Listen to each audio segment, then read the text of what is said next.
up your horses.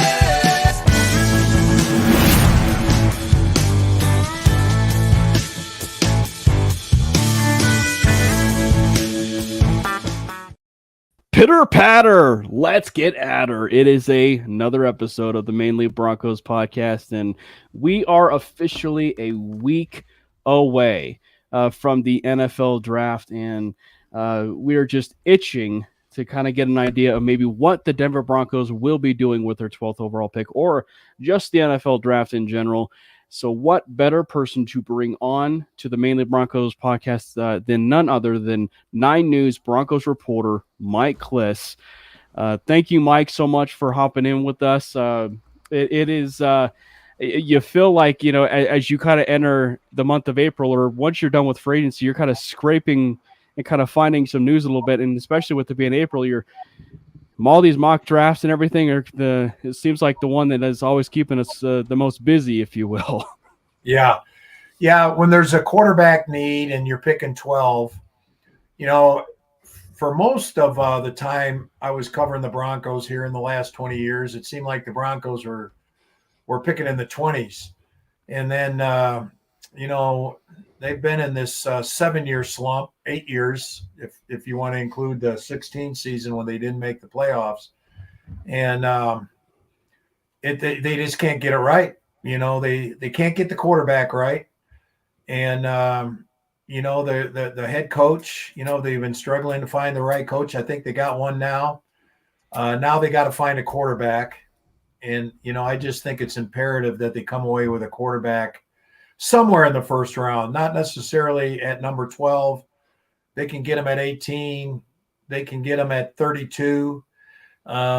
Because I think they should, in my opinion, they should trade back and get picks and still get the Bo Nix. Or, you know, if the Raiders pass on Penix, still go there.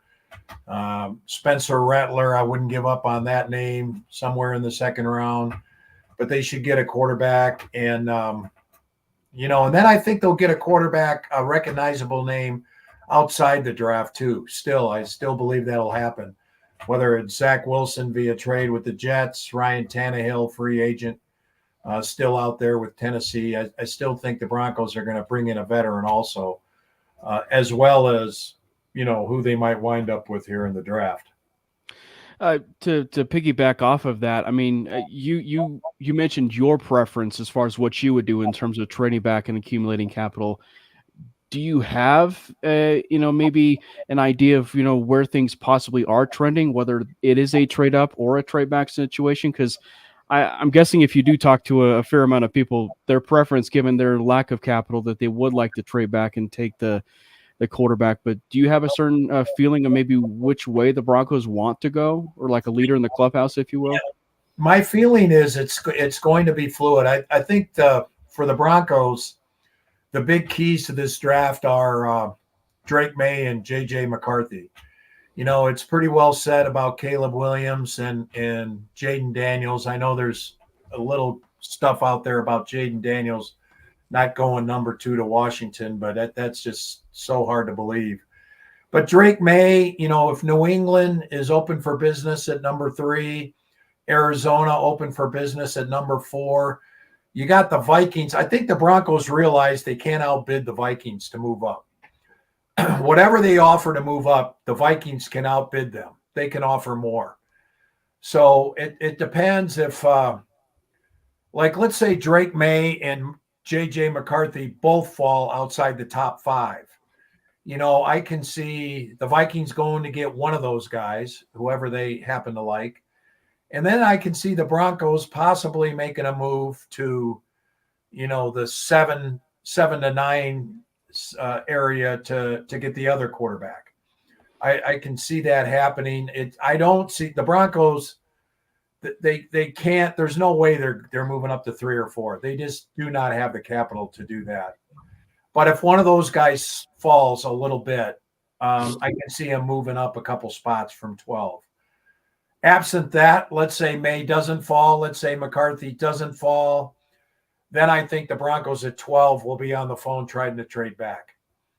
And because the feeling with Bo Nix is, Bo Nix is on most boards is a high second round pick, and I don't think he'll be there in the second round, but I think he can trade back to I don't even know who has 18 right now, but you can trade back 6 or 7 spots, and if you're the Broncos, you hopefully pick up a second round pick or a third round pick, and because you got to get back into that second round. Yeah.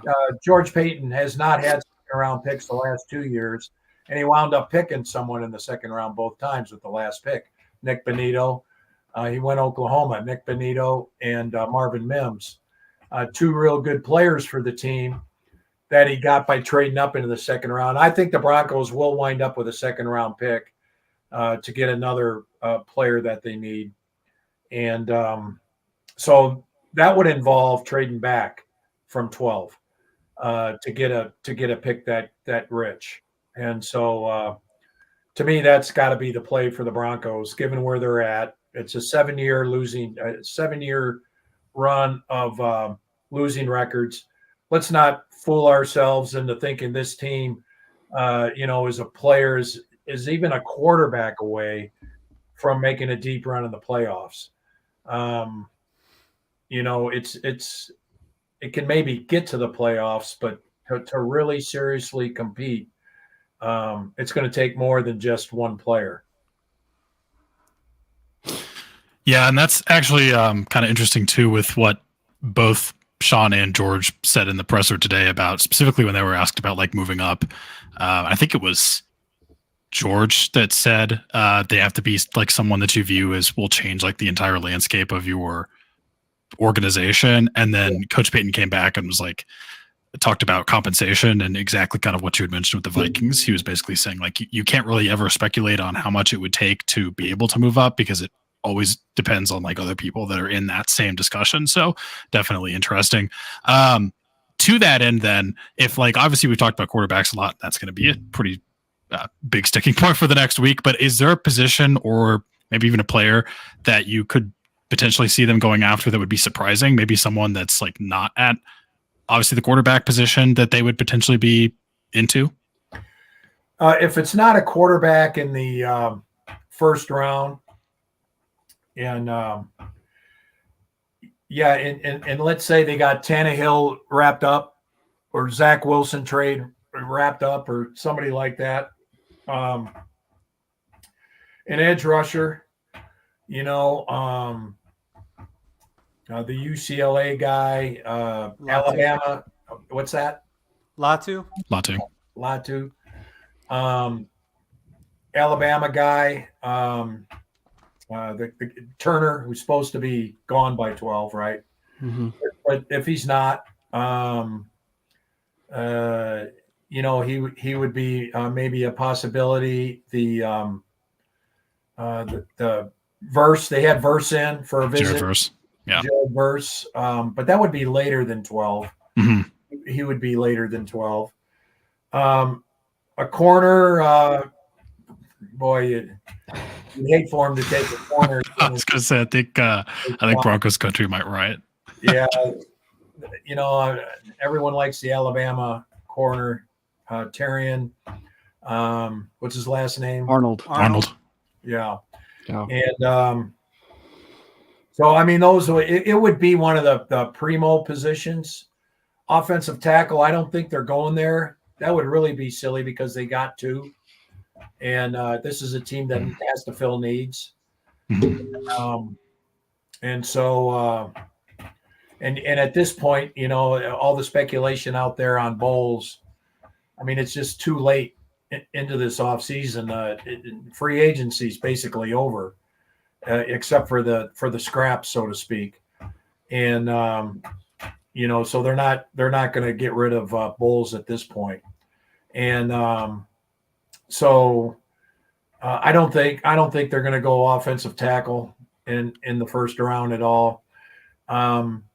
Early in the second or third round, the second round historically has been that returner, that electrifying returner that they got Eddie Royal. Remember they got Eddie Royal in 2008? He was supposed to be a returner. He wound up being a great receiver for him. I think Devin Hester was taken in the second round. I wouldn't be surprised if the Broncos wind up with a receiver who can return early, day 2, something like that. That might be the surprise. They need a tight end who can stretch the field. George Payton was on record saying that earlier this offseason, I think at the Combine. And then I think they're okay for defensive tackle, but I do think one more edge rusher is a need for this team. So many things I want to follow up on, but I'll let Matty go. Well, I'll stick at tight end for a minute because it seems like we're one of the few teams doesn't ever seem to get one these days. Yeah. You mentioned tight end, somebody that can stretch the field, a player that a lot of analysts have said is potentially the most complete tight end they've seen in a long time, and we've seen some pretty high tight ends taken. Bowers out of Georgia, everybody knew the ball was coming to him, and it did not matter. He's potentially a game changer. Is 12 too rich for that if the quarterback we want is not available? And do you think that that Payton and Payton law firm will go that way with the 12th pick if he's available? I don't know what Sean Payton thinks of Bowers. I'm sure they're impressed by him. My first thought is he is small by Sean Payton tight end standards. And so I'm not sure they go there or not. I don't think 12 is too rich because, a lot of mocks have him gone before number 12. And I think he definitely, would fill a need there, in light of Dulcich. But maybe you can see if you can get one in the second or third or fourth round. I think there's some good early mid round. The Kansas State Sinnott, is that his name? Mm-hmm. Ben Sinnott. The guy from Texas, in the second round, right? So I think I don't know if they quite go there. That would that's out of that top 4 position group, and you really need 3 of them. I think they would go. That's interesting call. Again, I think they trade back. If they can't trade back and they don't get any value, let's say no one gives them anything but a 6th-round pick, which doesn't do them any good. I think they go edge rusher before tight end. One of the other, hot topics, of course, within this year and even positions kind of, came up a bit even more. And that was with the Cortland Sutton news and him skipping, the voluntary workout. We should preface that it was voluntary, workout, but it was sort of fuel to the fire, to those trade rumors and trade speculation for Cortland. If you were to put a percentage, if you will, on because you mentioned Bowles seems like maybe he's likely to stay. What percentage would you put it for Cortland possibly even being a draft day trade, next week, and then them possibly you mentioned a returner in day 2, but them also maybe taking a replacement for him in the draft as well?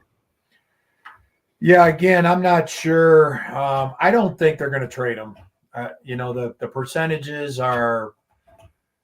I hate to go with the percentages. I just don't think they're going to trade him. But he's sending a message that he wants a new contract. And if they don't want to give him a new contract, he's not saying trade me. But I don't think he would mind if he went to a team that would pay him what he thought. From Cortland's, I understand Cortland's frustration. And because, first of all, he's been through all these offensive coordinators and head coaches and quarterbacks. And I think he feels like he has not reached his potential as most players would. They have this great confidence about themselves the problem has, not been him. The problem has been, he hasn't had a consistent quarterback or offense around him for, since 2019. It did take him a while to come back from that injury. He did get the contract extension, and there's no doubt early in that extension, the first year and a half of that extension, it looked like George Payton did wrong by giving him that extension. Cortland was not producing to the contract. This last year, I know there's some numbers out there that show he was 44th in receptions and, the 49th in yards, or, maybe I have those numbers backwards. And he was tied for 4th in touchdowns. But he was number 1. He had it going with Russ, especially in the red zone. And, I don't think he was too happy with the way it ended with Russ. He was a Russ guy. And, his other friends too, Judy and him were good partners. Judy not only leaves, he's the number 2 receiver, right? And he goes and he gets a $58 million contract with $41 million guaranteed. That, I think, is what really rubbed it into Cortland and really shook him up, was that the guy he was better than and proved he was better than just got this mega deal.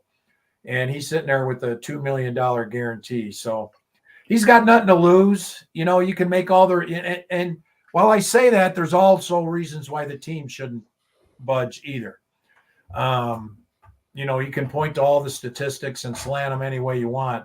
Mm-hmm. He's making 13 and 14 million the next 2 years, and that's about what he should make. You can make that case also. So I think it'll wind up that he stays. Sean Payton likes him. He likes him in the red zone. It is interesting. He was not on the trade block this year. He was on the trading block before. Right. They were fishing. It was one of those fishing expeditions.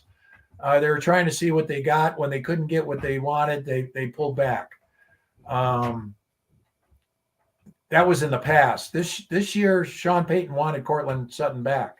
And with 2 years left on his contract, I don't think the Broncos are really ready to adjust his contract, but he has sent the message, look, I'm not going to show up for a while unless something is done here.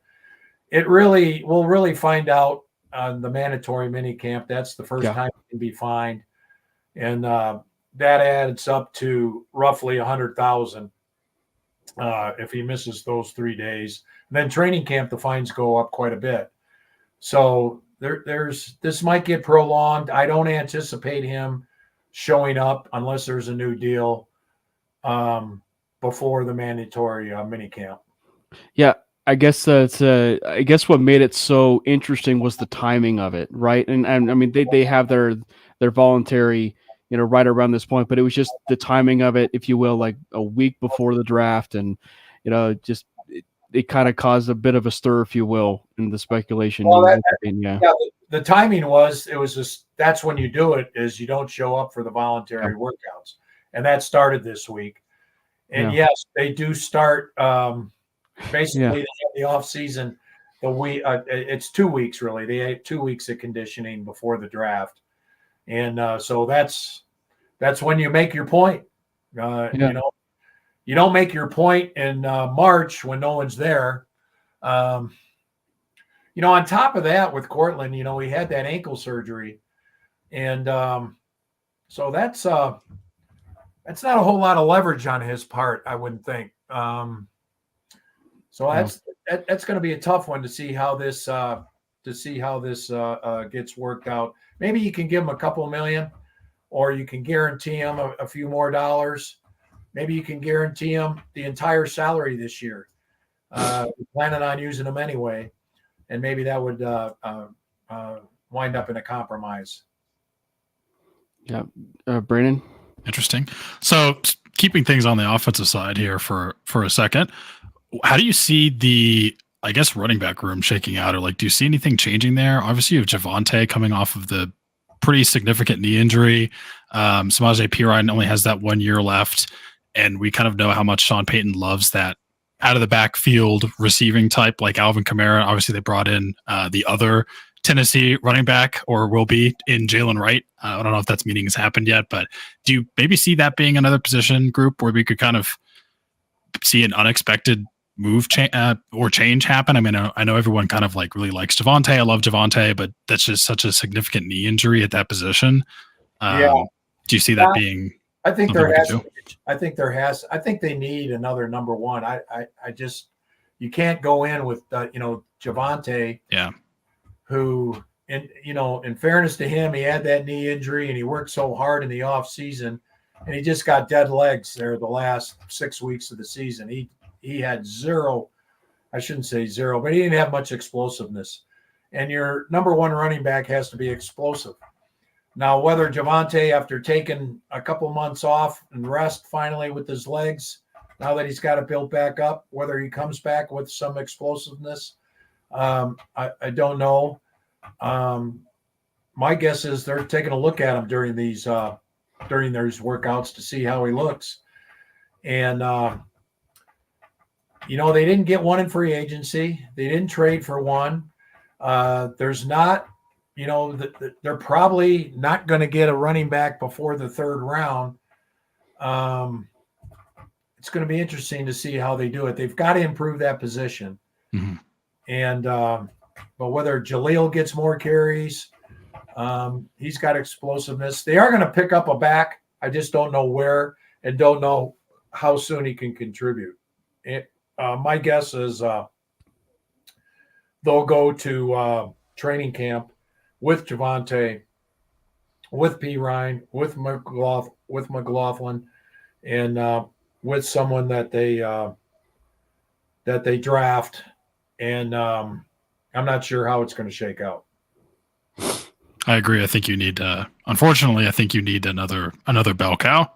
Yeah, you do. Which just sucks for Javonte because I was such a huge fan of his. But yeah, you just don't know. Yeah. But that was a tough injury, and he wasn't a shifty runner as it was. No, he invited contact. And the way he runs, you wonder, like he got that injury. The guy, Max Crosby, smothered him from the top and kind of drove him down. And while he was driving Javonte down, Javonte with the strong legs kept driving. He had no give. He kept going, and his foot was planted so hard that it busted his knee. Couldn't take all that pressure, and so it blew. And his running style, I don't know. It's a tough one for him. Yeah, will be interesting for sure. So the city of Denver has a couple of MVP caliber centers. It's just none of those play for the Broncos. We just lost one in free agency. How comfortable are they with Forsyth and Wattenberg moving forward, or do you think that that's a position that they're going to address in the draft? Yeah, they signed PJ Mustipher too in free agency. Oh, that's right. A couple weeks ago, and he's been a part-time starter, mostly a starter here the last couple weeks. I think Mustipher and, as I understand it, Mustipher and Forsyth will battle it out. And I'm sure they would like Forsyth to win the job. He's a draft pick. He's a second-round guy. And he's good. From what I understand about Forsyth, he should have been a third or fourth round pick in the draft, but he had a bad back his junior year in college, missed some games, had some surgery. So he had some medical red flags coming out, and that's why he went to the seventh round. But it's like it was like Peyton Hillis back in 2008, a real good seventh round pick. And it was just a medical deal. So they would like Forsyth to stay healthy, and if he stays healthy, he should win the job. But he's also inexperienced, and it's kind of a nice move to bring in Mustipher, who has basically 2 seasons worth of starting experience, as a nice insurance policy, really. Yeah. There were a couple questions in the chat that I wanted to bring in, but I had a question. I had a question for you. And so, one of the comments that was done or made in this presser today, and maybe I'm wordsmithing a little bit, but when George Payton brought up Drew Sanders, and he brought up Drew Sanders, and there was so much speculation about him possibly even moving to edge, or maybe it was the at the point when he mentioned him actually transitioning to edge, that it seemed like it was a done deal. But today it seemed as if he said if Drew Sanders moves to edge. So I think that my question is, I'm guessing there's that window of opportunity where he actually does not move to edge, that he actually may stay on the inside. Well, when they drafted him, they wanted him to be in the inside. He's got the athleticism. He's got the athleticism of an edge. But the inside, you've got to have that natural instinct of reading, if the right guard is got his if the right guard is in a 3-point stance leaning forward, you got to know it's a run. And, versus if he's a little light on his haunches, he's going to be pass protecting.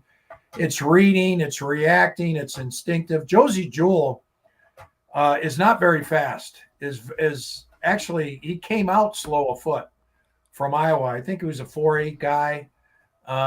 But his instincts and his awareness and anticipation gets him there quicker than a guy who can run considerably faster than him. And so Drew can run, but he's got to have the instincts and the awareness. And that's Baron Browning went through the same thing. They drafted him to be an inside linebacker. He's on the edge. Drew has got the talent to play everywhere, and yet they can't seem to quite find a position that best suits him yet. And so they're going to have to keep working on that. I think that's going to be a work in progress all off season in the training camp as to which is his position. Right now, Cody Barton is a stopgap, and they got a great one in Alex Singleton. They found a diamond in the rough there, signed for the minimum $1 million a couple of years ago, and now he's in the back end of a deal where he's getting $6 million. But what a find he was! Yeah, they would like Drew Sanders to match up with him because they do have 3 other edge guys. And yet those 3 edge guys are not number 1 type edge guys. You want Baron Browning to be second fiddle to Von Miller. You don't want Baron Browning to be number 1 necessarily to Jonathan Cooper or Nick Benito. So they've got 3 good ones. They got 3 number 2s, number 3s is the way I would put it. They need a number 1 on the edge. And that's why it's possible that they wind up with an edge guy in the first round. Heaven forbid. I'd actually be all in for it. I was going to say, before we dive into some of the comments in the section, we had a question about Tom Brady, right? Hey, I said I was going to ask that. I was going to say, so when you literally mentioned that they could end up with a well-known name at quarterback, I won't lie when I said that my first thought went to Tom Brady talking about potentially unretiring. Do you have any thoughts there? Yeah, there's no way he's, with this deal he's got going with the Raiders that he's coming to the Broncos. Although, Shane, apparently Sean Payton and Brady cooked up on this deal with the Dolphins a couple of years ago. I had heard about that at the time and didn't believe it, couldn't confirm it. And sure enough, it came out later that the commissioner put the kibosh on it and fined the Miami for tampering. I think Ross got fined pretty good for tampering on both, on both Sean Payton and Tom Brady. So I think that ship has sailed. I'd be surprised if Tom Brady comes back, number 1. It's one thing to be 46 or 47 years old. It's another thing to be 46 or 47 after having a year off. It's not continuous play. I think the rust really sets in and age really sets in as you become inactive. So the Broncos, with all due respect to the great Tom Brady, the Broncos have to do better than that. They got to start thinking forward at that quarterback position. Got to get younger. If anyone could do it, though, it'd be Tom. Guess we're stuck with. I interviewed Peyton Manning and Peggy Fleming. I'm name dropping here at that Colorado Sports Hall of Fame. She asked if Peyton could come back, and I said all these old guys say they could all come back for one game, but it's that second game they probably couldn't make if they came out of retirement. So Peyton's been away for some time. We just got to get 17 retired Hall of Famers. Yeah. Yeah, that's it's funny. Peyton, I was talking to him. It's amazing, ain't it? I mean, he's more visible, more recognizable, might have greater star power now than at any time he had during his playing career, which is saying something because he had a lot during his playing career. Mm-hmm. Yeah. So let's get to some comments into the chat here. We actually had one from Glenn Hauser, who we actually had the pleasure of sitting down with you on the 5280 podcast. And he chimes in and he asks, if you were guaranteed an honest answer from the presser today, what would your question be? What quarterback do you like? And or can you put the quarterbacks in order of preference? Yeah. How about that? And that's the problem with number 12 pick. Right now it's lining up for the 5th best quarterback. And, that is going to be a tough call. 5th best quarterback, or you might have the number 1 edge rusher or number 1 tight end, Brock Bowers, or number 3 receiver. Neighbors or whoever the number 3 receivers is. That's a tough call. I know what public opinion wants. Public opinion wants that quarterback. Yeah, for sure. This one actually feels fitting based on the fact that you were covering the Colorado Hall of Fame just the other night. But Mike, any thoughts on Woody Page going into the Colorado Hall of Fame? Yeah, he was long overdue. I mean, I couldn't believe Woody was not in. He's a bit of a controversial figure, and has been around town. But that's why he's been good. You can't be afraid of people who don't like you when you've done what Woody has done for so long. When you're a columnist, you got to bring an opinion. And if you bring an opinion and it's a strong one, 50% of the people are going to disagree with you. But they're going to read you. And so, he was in. In fact, at last year's Hall of Fame, I mentioned to Doug Ottewell, who's on the selection committee. I think he's a co-chairman of it. I mentioned Woody to him as someone who was deserving. There's not a whole lot of media guys in there. Yeah. I think it's Bob Martin, the longtime Broncos radio broadcaster, and Dick Connor is in there. And I'm not sure if they go back to the Dutch Clarks and and that type, but Irv Brown, who's a hybrid, national referee, coach, and a radio personality. But there's not a whole lot of media people in there. There's others who I think should be in there too. I was brought up today by Eric Goodman about Ron Zappolo. Would be another one who I think is very deserving of the Colorado Hall of Fame. I think Irv Moss, a longtime writer for the Denver Post, also should be in. Yeah. We do have one more in terms of a question before I ask my last one, but what's the status of Greg Dulcich's foot? That was one question in terms of maybe the tight ends we didn't get a chance to talk about. I am unaware of that. I don't think it's that major a deal. From what I understand, when it happened, it was kind of a mysterious thing. I don't think it's that big a deal. But then again, you know, he's been good for so long, except for when it's time to go. And it just he's been snake bit. I feel for him. I really do, because he didn't have injury problems in college. Yeah. But something with that hamstring, he's got a funny gait. It looks like he's a toe runner. He runs like he's got that deer stride, and maybe that has something to do with why his hamstrings keep popping on him. But it's been too, he's a Greek god. He wears those short shorts, and he's really defined muscular wise. But sometimes those are the guys that pop those soft tissue injuries. One more before I ask mine. This was one I actually was wanting to ask here, but what role do you think Jim Leonhard will have on draft personnel or even potential play calling? I don't know about play calling. Christian Parker they segment the play calling on defense, but Vance Joseph's the primary play caller, and then sometimes the coverage has to marry up, and sometimes the secondary coach has a little bit of freedom of what coverage he wants to a certain play call.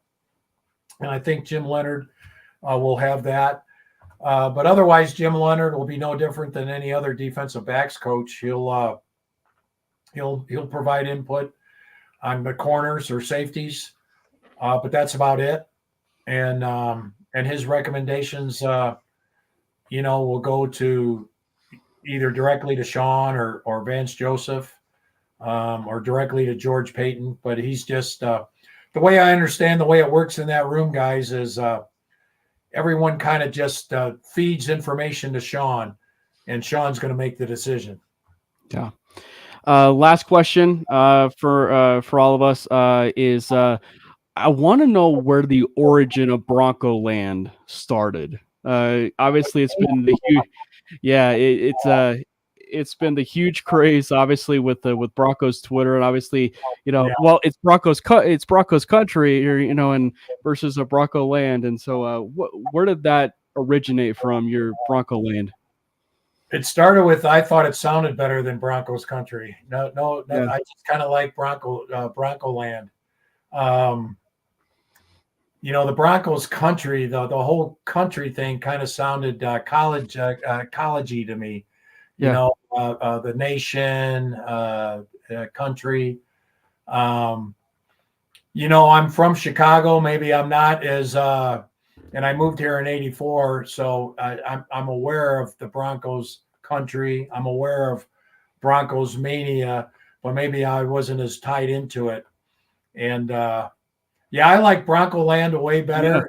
Yeah. And it wasn't until Twitter started in like 2009 and 10 and 11 that I started getting blowback on it. So I haven't used it too much lately. Yeah. Well, Mike, I just want to say thank you so much for your time. I know we went a little bit long, but you were great. You answered all of our questions. We certainly appreciate the time that we had with you, and we certainly would hope to do this again. All right, I enjoyed it, guys. Thanks a lot. Thanks so much, Mike. Thank you. Thank you. Yeah, right. Thanks, Mike. All right. You can dip, Mike, if you want. Yeah. We're gonna talk a little bit more. I'm trying to find the. There we go. Yeah. There we go. That was so cool. Yeah. That was great. I love Mike. The legend. Yeah. He's a Denver legend. So Cameron, I'm gonna find you for stealing my Tom Brady question, and I'm gonna hurt you. Just kidding. But I didn't steal it technically. But hey, I literally called it.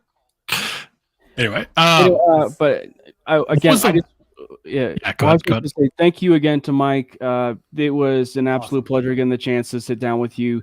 For anybody that doesn't know, or before we went on stream, Manely Broncos has had the pleasure of interviewing a lot of people, over the course of, its creation. And Mike Klis was always on that list as far as, possible people that we have always wanted to interview. And today was a first. And, we are certainly blessed and fortunate to have that position. So, and to have this be a part of the MHRT network too, it's even bigger. So, but I did think that there were some pretty noteworthy nuggets though to be had for sure in the conversation, the stuff that he was mentioning. That was going to be my one question to you guys and to chat is what was the one thing that stood out to you the most? Okay. So obviously we had a Pro Bowler as a returner in Marvin Mims, but he's going to take a larger role on offense. And so getting to read through the tea leaves, it's like, okay, is he going to maintain that return role? Like, what is that going to look like?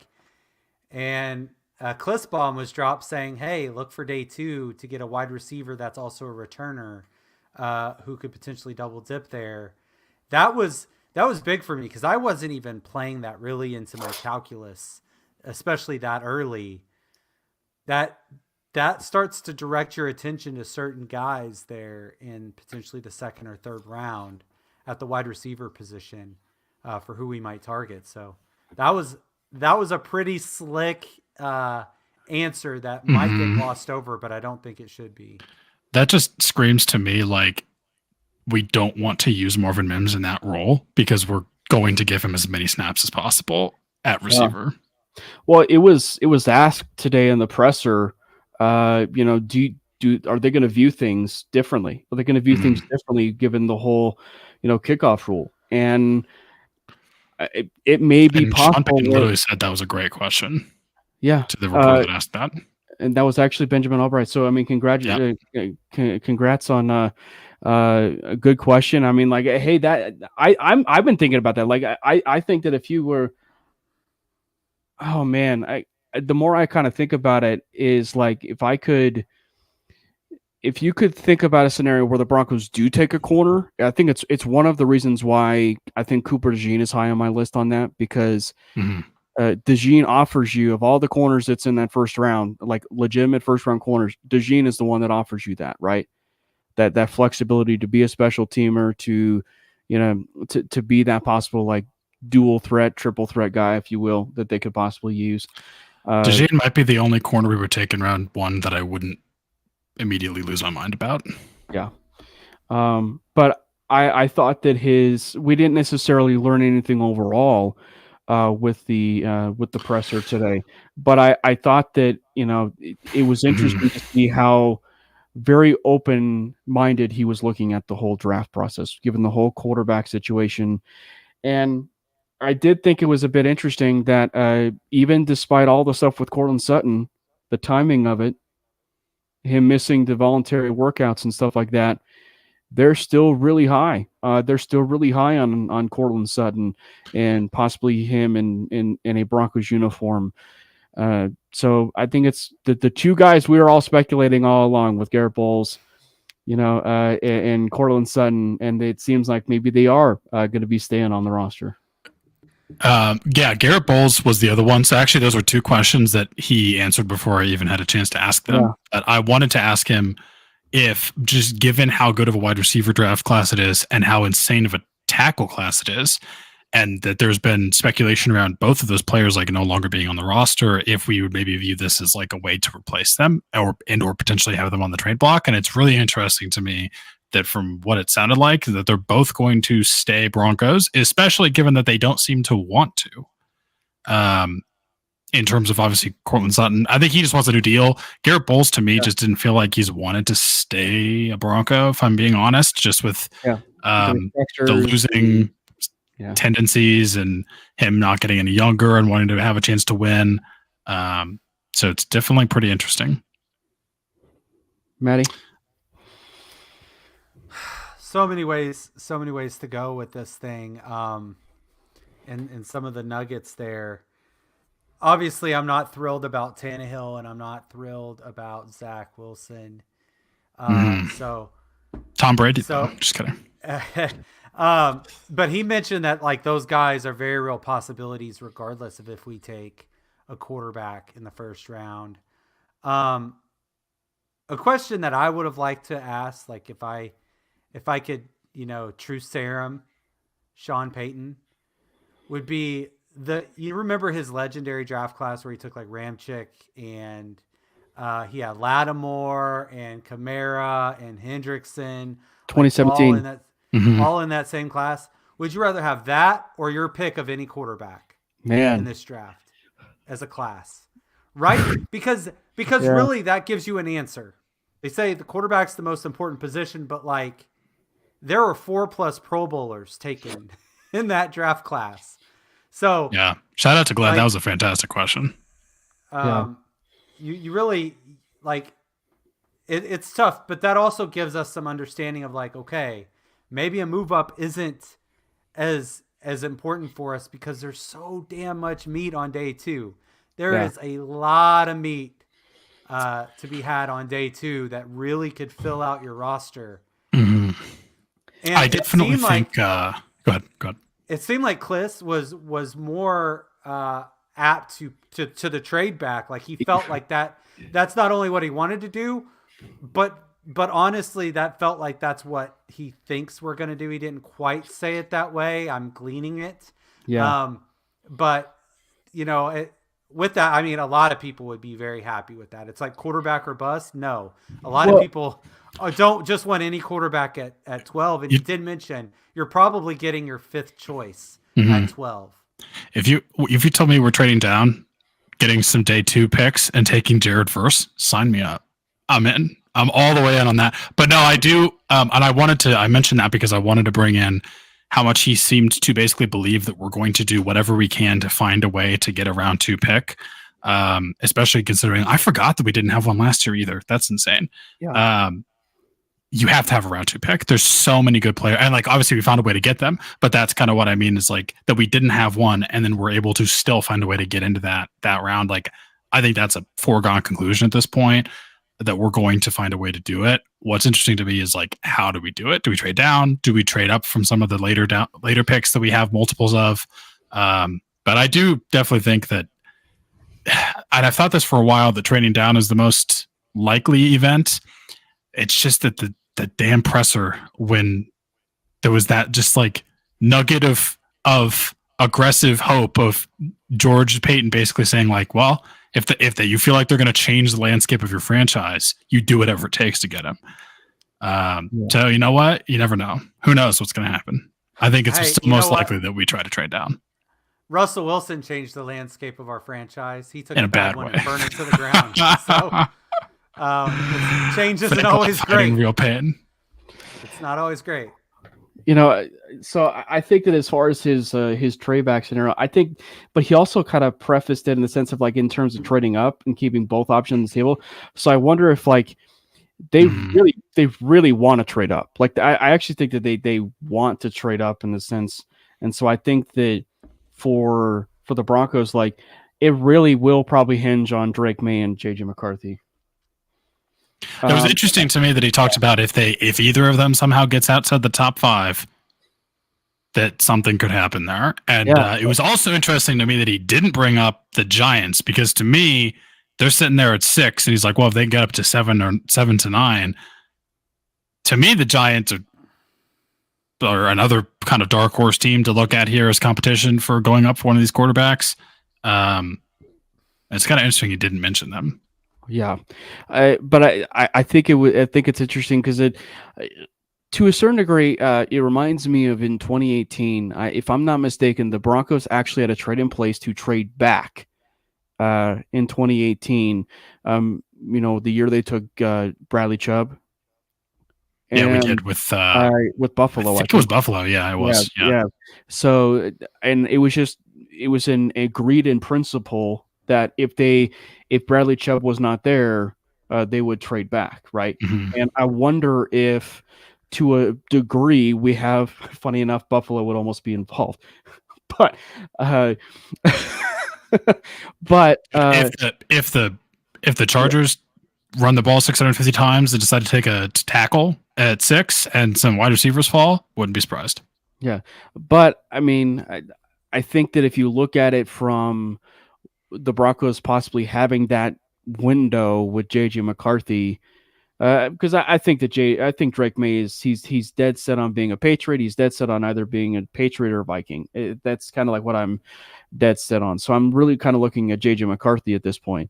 So if it gets to the point where Drake May is a Viking and the Vikings aren't even trading up, because like I'm still wondering myself, this whole situation given the Minnesota Vikings is that with the Texans trading to get the second. Yeah, exactly. And the whole reason why one of the whole reasons why I'm debating whether or not the Vikings actually take a quarterback is if you get a chance to actually listen to Adam Schefter's pod on the Believe Network, he talked about how not only the Giants passing on a quarterback, but he also talked a little bit about the fact that the Houston Texans were the ones who initiated the trade with the Minnesota Vikings. And if the Texans truly were the team that initiated that deal, that tells you that maybe the Vikings were maybe not all that sold on this, the class, except for Drake May. Now, granted, it does help matters to help get you Drake May, but maybe they are actually more content in this idea that they're fine taking maybe a Bo Nix at 23 or a Penix at 23, or just punting altogether. And two, they haven't made the trade yet. Now, granted, they easily can, but even then, to my thing, it's like once draft day hits, the price tag of that moving up to 3 is actually going to be significantly higher than it is right now. Now, granted, the Vikings helped them out on that trade, but I don't know. I just think that it's that type of situation where if truly the Vikings are very content with where they are, there is a very good window for the Broncos. And Daniel Jeremiah even talked about it, right? In that same conversation where he talked a little bit about how the rookie quarterback is best suited in Denver, right? He talked a little bit about how the two teams that are best suited for the Denver Broncos for JJ are the Minnesota Vikings and the Denver Broncos, right? So if the Giants truly do pass on a quarterback, you're talking about a scenario where McCarthy will in fact fall to 12 or be within reach to where you do trade up in that 7 to 9 range, right? And you're taking JJ McCarthy there. I'm so ready for the draft. Just need this to happen. The thing that sucks is it's going to be during game 3 of the Nuggets Lakers series, but whatever. He did mention Penix as a strong possibility to the Raiders. You did. Are y'all buying that smoke? They're at 13, right? It's the Raiders, so nothing would surprise me.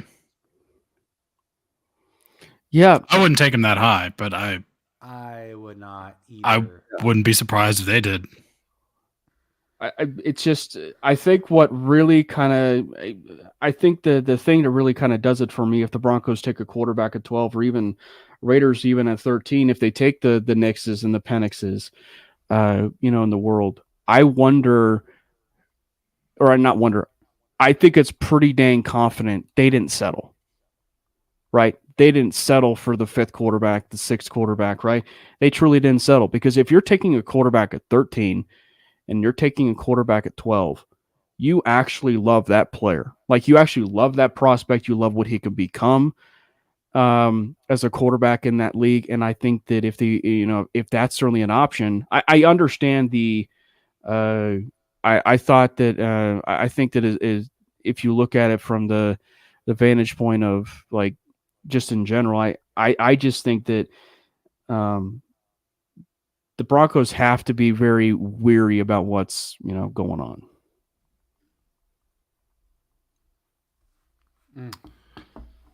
Let's see. Here you go, Glenn. Let's see. Glenn knows my worst case scenario. It's the same. Worst case reasonable, right? Like, because obviously we're not going to take a running back, right? No. Worst case would be we trade Pat Surtain. Then we trade Pat Surtain to the Cardinals for 4th and 27. We take Michael Penix at 4. We keep our 12th pick. We draft a running back at 12. Then we take a cornerback at 27. Okay. I'll stop. So this is my worst case scenario. Go ahead, Matty. Yeah. I mean, how can you not have a long snapper though? Like, that's the most important. Anything that involves us trading our 2025 first, stay far the hell away from that. Like, even if you get Drake May.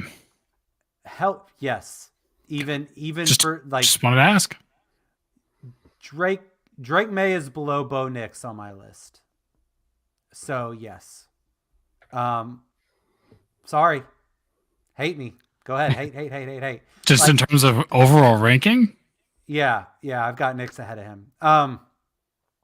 The 2025 first is an insurance policy on us having, like, Vegas is telling us that we're going to suck, right? There are a lot of things. They've been telling us that for 6 years. Well, and they've been right. They've been right. So the thing is, like, you limit your downside. How nice would it have been to have the 5th pick in this last draft? Like, it would have been dope, right? We eventually have to stop throwing all of our assets at one person. That's not the best way to build your team. A lot of these other teams, like, they make these huge moves to get up and get a guy. RG3, how did that work out? Trey Lance, how did that work out? Carson Wentz, how did that work out? All these teams trade a lot of assets to move up and get a quarterback, and it doesn't work. You know when to get those guys? When you organically suck and that's your pick and you don't have to trade the farm to move up and get him. And you're able to build the team around him. So say we move up to 3. We'll just kick around with this, right? Because McCarthy's the hot guy. We know 1 and 2 are going to be Caleb, and it's going to be Jaden. It's going to be the Heisman 1-2 punch at the top, and then we're going to move on to 3. The draft starts at 3. We move up and we get JJ McCarthy, who's a pretty good quarterback, good system guy, good enough athlete, can make all these throws, gamer, winner, all that stuff. Maybe needs a little tutelage, all that, but like has all the potential to be a rich man's Brock Purdy, right? Great. You know what Brock Purdy has around him? 2 Pro Bowl style type receivers, an all pro type tight end, an elite offensive line, and the best running back in football. That's it. That's all Mr. Irrelevant has around him. And an amazing defense.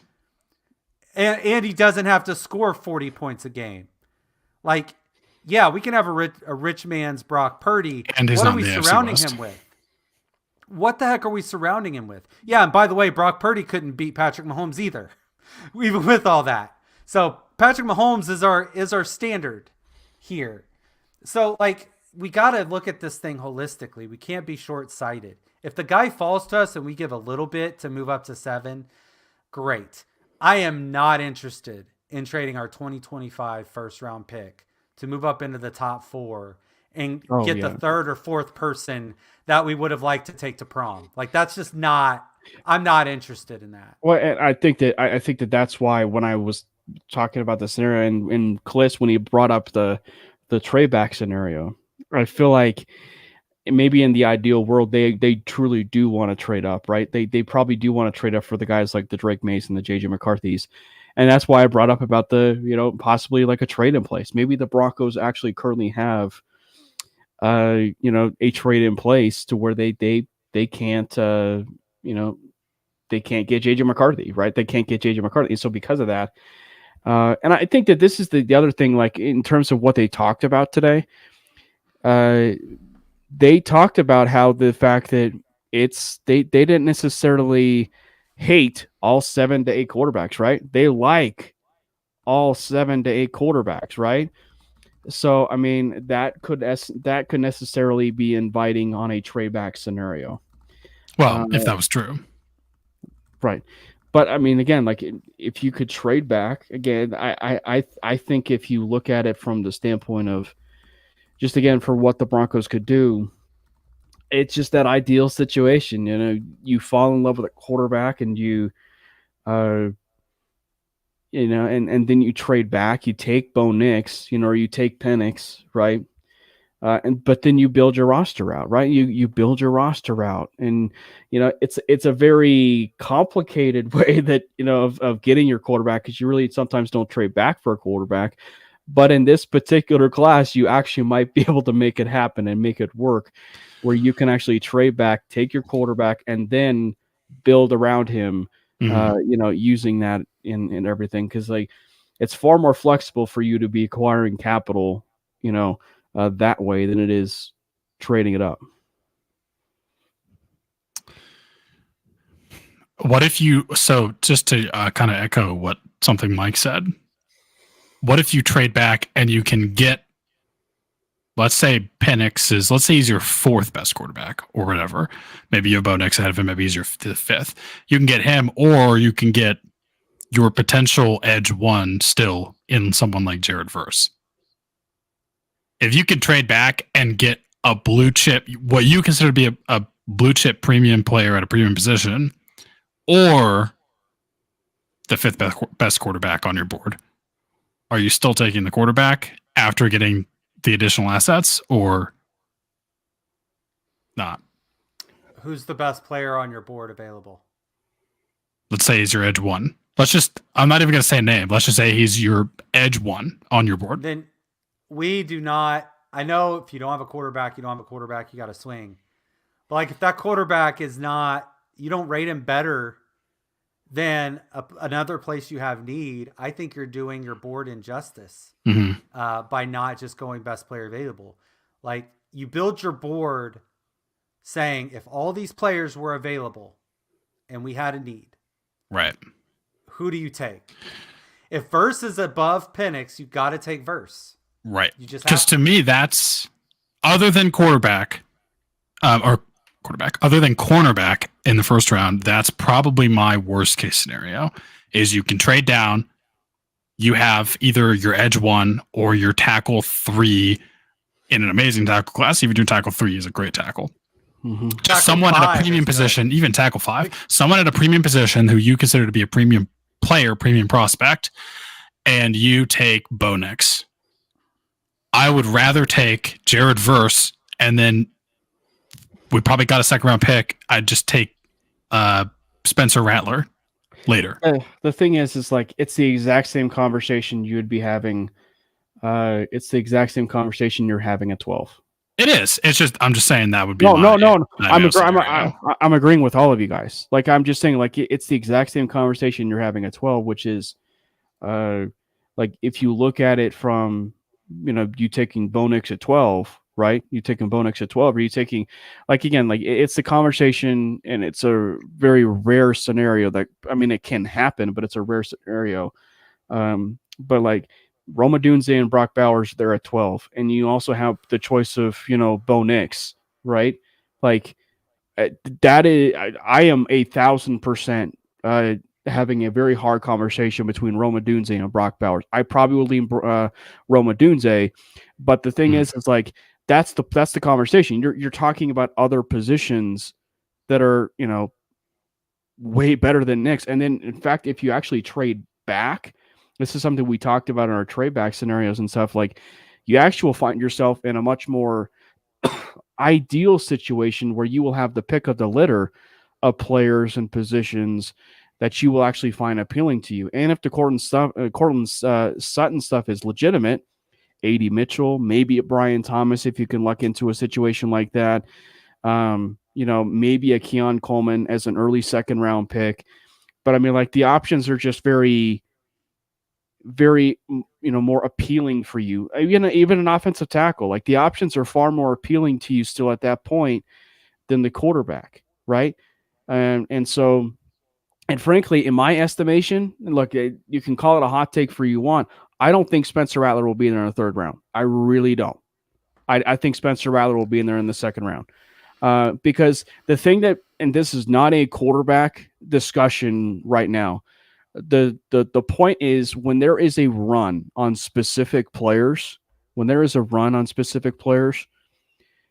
that's typically, when you start to see a run on players that are possibly drafted a little bit higher than they were supposed to. And that's the reason why I'm saying that Spencer Rattler is probably going to go in the second round, because if Bo Nix goes into the second round, if Penix goes into the second round, you will see a slew of quarterbacks at that point, go. I don't think it happens, but I wouldn't even be surprised if Michael Pratt gets into that second round because of how desperate teams are into that second round. I would be shocked. I will be too, but I'm just talking about how desperate teams are. I will get a bottle of Malort and I will do a shot on air if Pratt ends up making it into the second round. Isn't that the Brett Coleman special? I think. Isn't that what he does? I love it. Let's do it. I'll join in. I retweeted it. This was my prediction. March 19th. I put it out in the Twitterverse. Yeah. We are a couple of days away from the draft. There's going to be a lot of steam. This is my take. There's going to be a lot of steam that the Broncos are high on. I've said Pratt, but I could see it being Rattler here. That the Broncos are super high on those guys, and they're targeting them. They're swirling, and they're going to try to get capital to get one of those guys in the second round, and they're going to trade back to do so. That's going to be the narrative come Tuesday, Wednesday, right? When all the you start to get to read between the tea leaves, dominoes start falling, and we're going to trade back just so we could take Bo Nix. And we're going to do that just to so people don't necessarily know that the trade back is for Nix, that the deal is to move back to get the second round pick so that we could take a Rattler or to do something for Pratt. I think that's the way it's going to go because they want to get the additional capital, but they don't want to overdraft their guy. I know it's if you have a guy you want, maybe if Nix doesn't work out, well, we trade, if Nix goes before us, we trade back and it just doesn't work out. Well, now we have the extra second rounder and we've got flexibility to maybe move back up or whatever. That's the way I see it. I've been wrong about things before. I've been right about things before, but there's going to be a narrative that supports us moving back in the second round that doesn't tip off who we're looking to take with our trade back. Do you guys have a best case, worst case scenario in terms of trading back? Positionally, favorite scenario, whatever, for a best case? I think I already covered both of mine. Matty, did you give yours? Well, best case, we move back and say Bo Nix is the guy because he reminds them of Tony Romo, right? He was with Dallas when Tony Romo was drafted and all that stuff. Okay, if that's the case and we get to move back and get that guy, then that's great. And we pick up an additional 2. Baker and Leggett are guys that I've got circled that I want as playmakers for our offense. And I think the second round, maybe you could get Baker in the third round. I don't know. He's got a wide range. Leggett is going to go in the second round. And Leggett is legit. And that's your Cortland Sutton replacement moving forward if you're really looking at replacing that guy. So y'all sleep on South Carolina, but it's true. Go watch the dude. He's a grown-ass man. Tough contested catches in the most physical conference in football, in college football. So that's best case for me. Yeah. I think that I know, what Klis mentioned today. I just wonder what the future would be holding for, a Cortland. So I wouldn't necessarily rule out them actually drafting a player that is, a Cortland replay. That's one of the reasons why I've mentioned Leggett before. It's one of the reasons why I'm a huge Javon Baker fan. And kudos to Big Mike who turned me on to Ryan Flournoy. That's a player. So Matty, if you want a very under the radar, type of wide receiver to possibly go after, Flournoy would be one. I just think that there's just so many options. I feel like in possibly trade back scenarios that I just think that I think maybe of all the things that's going to come back and be one of the more surprising when people come back and actually listen to this that we didn't get a chance to talk about. And as we'll wrap up the show here in just a little bit, but he didn't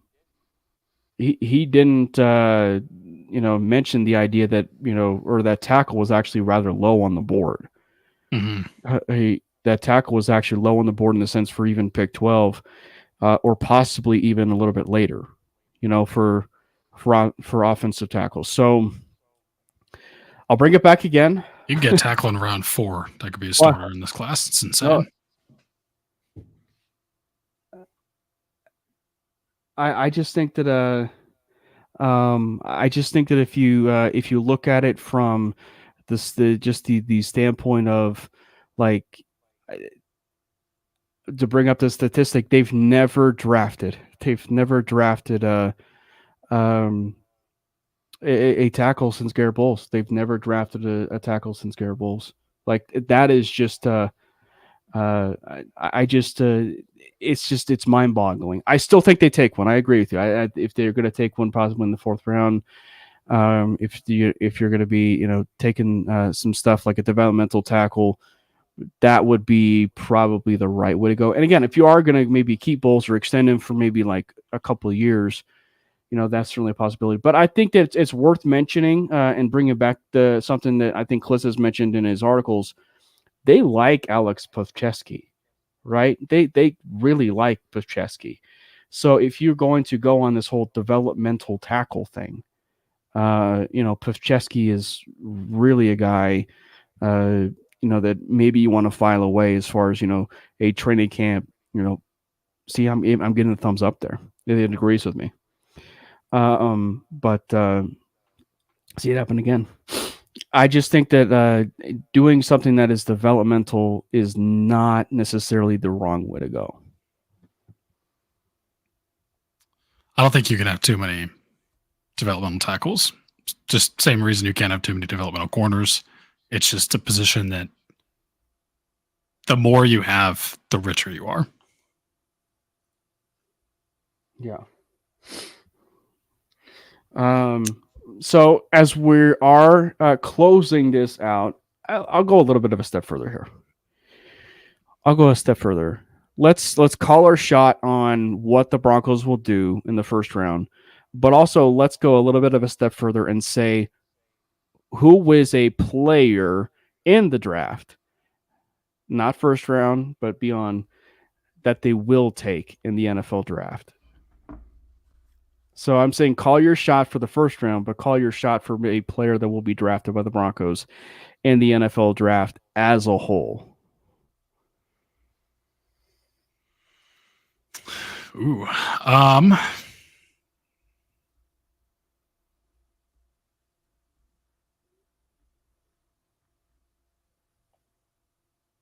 That's a tough question. I got to think about it for a second. In the 1st round, I have a hard time imagining, like, as much as I love Jared Verse, I don't see it happening. Could it happen? Sure. Something tells me we somehow take a quarterback, even though I'm not going to like it. Even if it's going to be my nightmare scenario where we trade down and a elite edge player or something is there and we take a quarterback instead, I'm probably going to say Bo Nix, which probably would be Matty's too. Like, I probably just stole Matty's, but I don't know why, but that's just what my gut's telling me. It's not who I would want, but that's who I'm saying. For people in the chat too, feel free to chime in. I saw Jalen Wright from Lando. Looks like we got a Devondre Sweat, in the building. He's could probably be undrafted at this point. So, Matty, what if you were to let's go 1st round? What would you say for 1st round? Broncos trade back from 12. Okay, trade back from 12, and they'd select who? Into somewhere in the early 20s, and they're going to take Bo Nix. Okay. I mean, I said it on the 19th of March. I have no reason. My spidey sense tells me that's still live. Like I don't know. According to a text message tonight, your spidey senses were saying something completely different. What? That Dak trade is imminent? Yeah. I do feel like Dak Prescott is on the move sooner rather than later. He never said it was to the Broncos. That's true. That he never said did. it. He never said the Broncos, though. No. So you say Bo Nix, okay? So we both said Bo Nix. And later in the draft, because you hold us to the first, right? But you said anybody in the draft. So we've got right there, Bo Nix, Devondre Sweat. I'm going to say that there's going to be a McCaffrey wearing orange and blue again. Mm-hmm. Okay. We're supposed to do both of them? I thought we were still one time. Oh, sorry. I'm thinking like 5th or 6th round, probably. That might be the range. McCaffrey. Yeah. It's so hard to predict him, and we've had the conversation a few times on the show, but it's so hard to predict him because he's such a raw prospect, a wide receiver, that it's like you don't know where he's gonna fall in line. Like he could go 3rd, or he could go.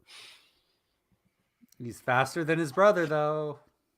Yeah, 6 foot, about 200 pounds, and he's probably gonna add some weight too to be a little bit above 200. In terms of later in the draft, I think there's just somehow Dallin Holker is going to be on the Broncos. Who? Tight end from CSU. Colorado State? Yeah. Okay.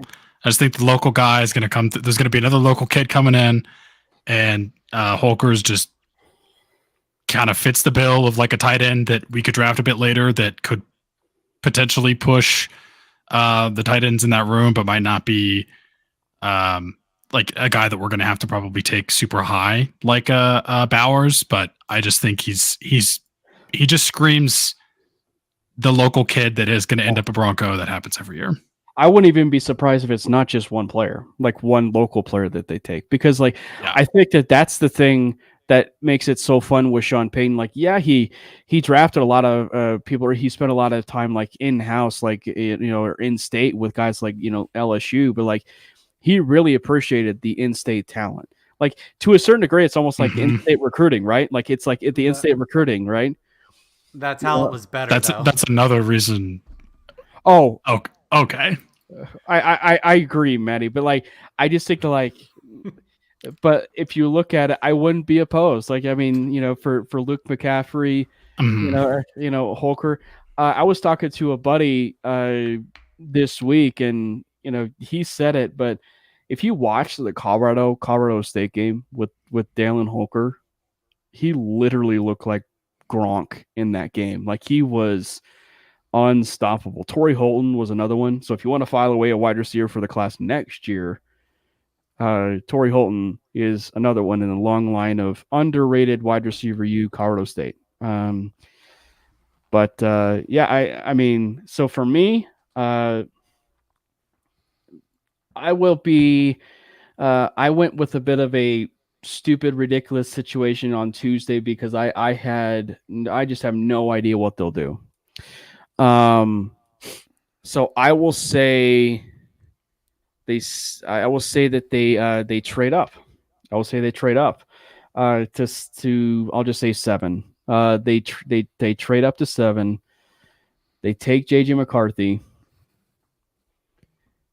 And then they find some way to package one of the picks that they can to either get into the second round or whatever, be a little bit aggressive, or better yet, no, we won't do that. Make up your mind.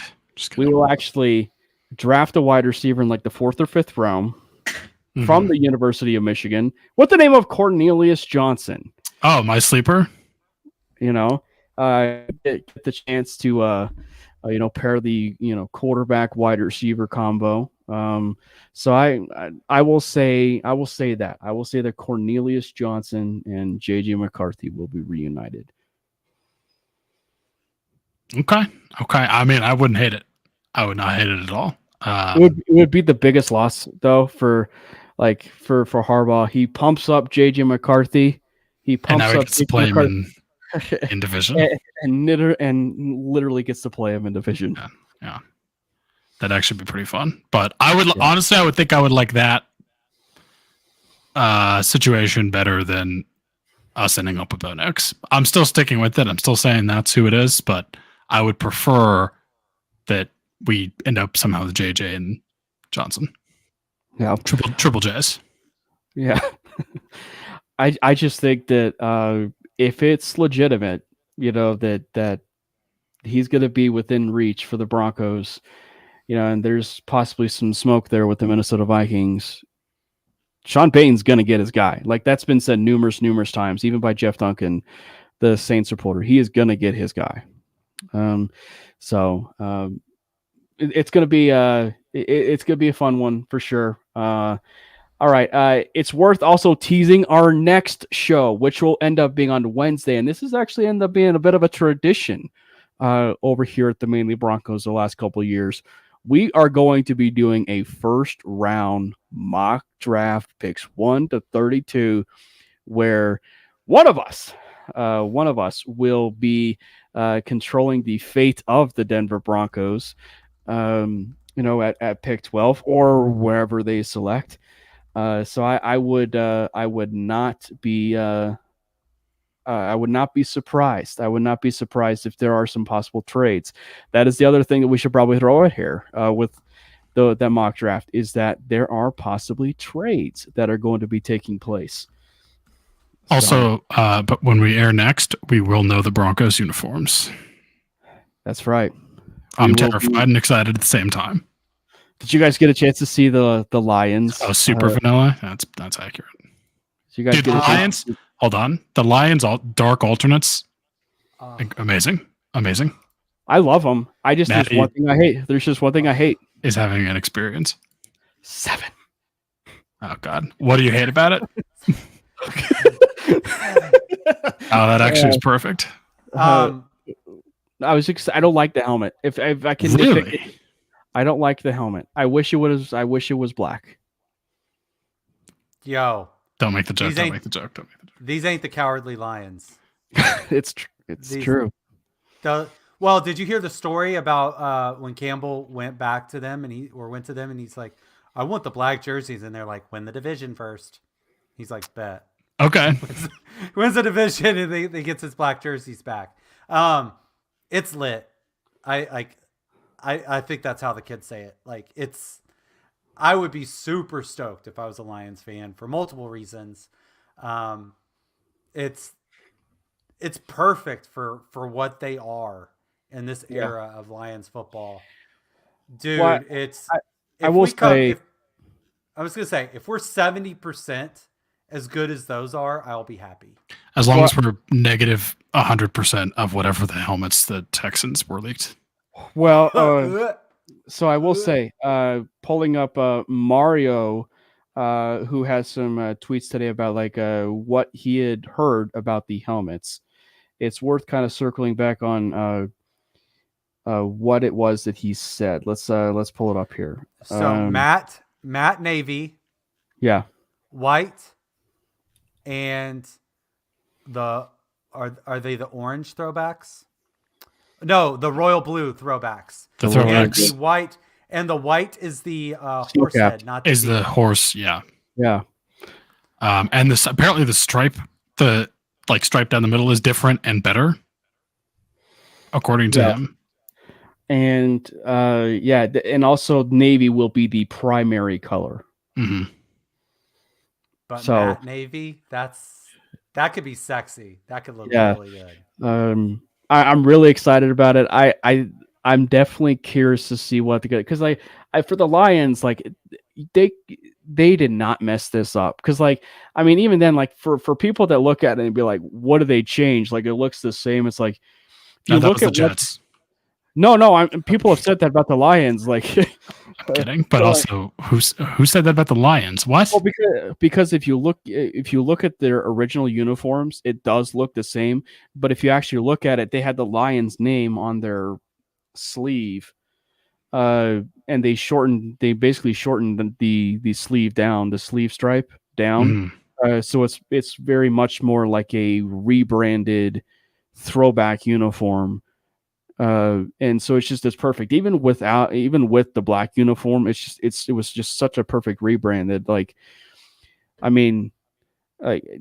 Broncos, take notes, man, because the possibilities that you have of the color rush uniforms, right? That orange uniform, and then possibly what you could build off of that with your helmets, they're way more endless than what you originally have, possibly. So Take notes. Absolutely take notes. I will say though, if we're going to be talking about Houston, I don't like the helmets. I do not like the alternate helmet. It's too UFL, XFL, CFL type of helmet. It's a Pop Warner helmet. Yeah. Somebody got a little carried away with their word art. Oh god. Yeah. And it does not look good. It does not look good. Oh man, we're almost there. We're almost there, boys. We're almost there. One more week, and I will be in Nebraska. Not even watching the first round of the draft, landing in Nebraska. And I probably won't know who our first round pick will be, if we even have a first round pick, because I think I'll be like in our hotel room by like 9 or 10 o'clock. So I'm just gonna text you a random name and tell you that's what we picked. Yeah, they took so and so, and they wasn't even the actual pick. I could even see Matty doing that. Would I do that? Would I do that to you? You would actually. Yeah. You would. You would even text Brandon and I, like if OKC is like sweeping, their first round opponent, and the Nuggets aren't with the Lakers, you would you would basically be doing the same thing. Neither one of those statements are true. We're not sweeping our first round opponent, and you're not sweeping the Lakers. So. Yes, we are. Nuggets in 4. Get those brooms ready. Nuggets in 4. Dog, you're on the other side of the bracket. Do whatever you want. I'll see your ass in the Western Conference Finals. I'm fine. Could you imagine? Right. Like, that would be such a fun podcast. We'll have to get Matty on the neighborhood at that point. The neighborhood with Bill and Mike at that point. Because for anybody that doesn't know, we obviously do the neighborhood when we live stream games and stuff. So that would be so fun. Getting the chance to get a Matty on the neighborhood. As far as the airline, I want to say it's United. I think we're taking United. So it should be fun. It's the price you pay to want to go see Dylan Raiola in person. So you're the only one. Just kidding. Yeah. Anyway, a Raiola of hope. A Raiola of hope. Again, we want to do a huge thank you to Mike Klis, 9 News reporter Mike Klis, for hopping on the Manely Broncos podcast. It was a phenomenal, nugget-filled podcast. He had a lot of different tidbits and nuggets on there. I'm so looking forward to getting a chance to get some clips, possibly, of this. Right, have some people maybe clip this and maybe into stories, and not just Klis right. Klis clips. Yes, say that 10 times fast. No. I don't think I said it once. But anyway, thank you again to Mike, and again, like, if this ends up getting clipped, you're not talking about just Manely Broncos to the moon. You're talking about MHRT Network to the moon. So thank you again to Mike for hopping on once again on the MHRT Network. We're so grateful for his time. So grateful for the Nuggets and everybody that was in the chat, or even mixing up, Glenn every once in a while. I'm looking at you, Lando. I'm looking at you. But no, thanks to everybody that was hopping into the chat. It was great. And great to get some of those questions. I actually really liked the from Michael. I liked the Hall of Fame question, given the fact that Klis was recently at the Hall of Fame with Woody Page. Unblock me, by the way, Woody. If you get a chance to catch this episode, please unblock me. Again, I have no idea. I was like having this conversation with him one time about like Noah Fant. It was not confrontational, and then 2 months later, I look up and Woody Page has blocked me. Woody Page and Wade Phillips, of all people, have blocked me on. Wow, you really messed up. Yeah, legendary people in possible Broncos lore, and they both have blocked me on the X. So anyway, thank you again, guys. Blocked by JJ McCarthy or Drake May right now. Anyway, thank you guys so much for again hopping on. It was an absolute blast. We will be doing a first round mock on Wednesday, picks 1 to 32. We control the fate of all 32 teams. We are going to alternate picks. It's going to be a fun ride, and hope you guys are going to be along for it. And we certainly are very much looking forward to having this draft be over with. Now that we can actually, get a chance to like talk about the picks, talk about, breaking down the picks. So again, thank you guys so much.